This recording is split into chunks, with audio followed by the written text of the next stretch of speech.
If you regularly teach or preach the Bible, Accordance is an excellent resource for illustrating your content. Any of the graphics in the titles of your personal Accordance library can be legally used in non-commercial, fair use settings like the classroom or church setting.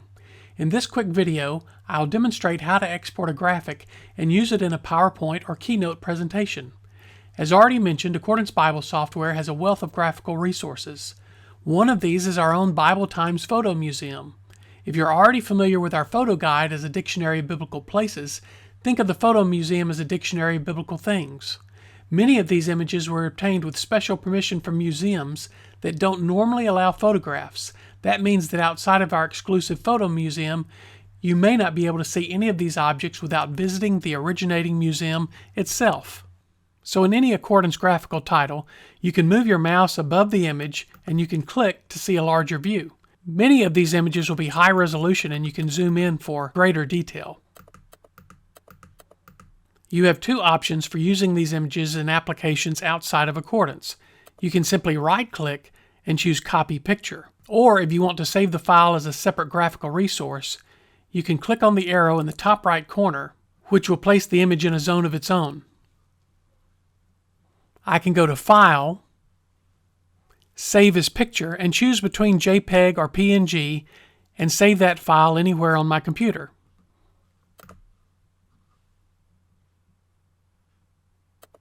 The easier solution is usually just to copy and paste the picture in another application, which is what I'm going to do here. So I can choose Copy Picture, and I'll switch over to PowerPoint. In PowerPoint, I'm going to just paste the image using Control-V. That came in large, so I'm going to resize it here.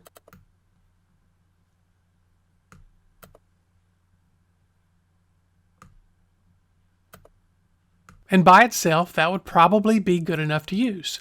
However, there's another trick that I can do here. If I click on the Picture Tools Format ribbon, I can choose Remove Background.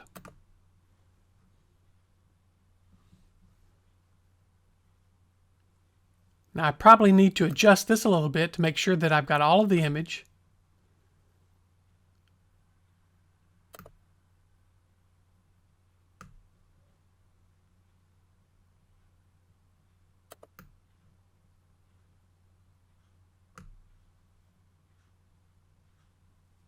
And when it's to my liking, I can say Keep Changes. If I want to, I can add a simple drop shadow.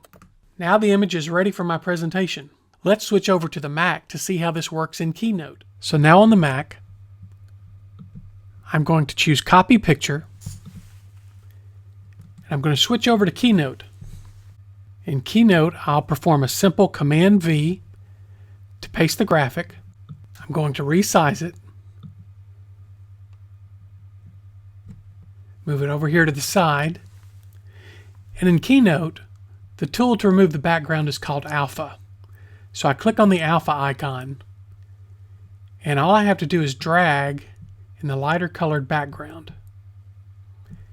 And this lets me fine tune it. I can come down here at the bottom, get these sections as well.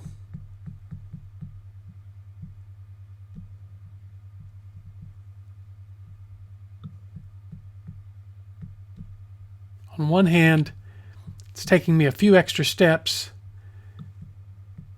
but with some graphics, this greater precision would come in quite handy. All right, so I'm going to say Done, and I've removed the background from the image, and I can do the same thing here as well. I can put in a drop shadow.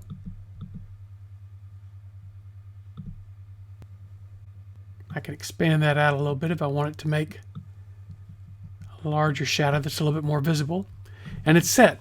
So that's how to export graphics in PowerPoint and Keynote. Remember, these graphics are for non-commercial use.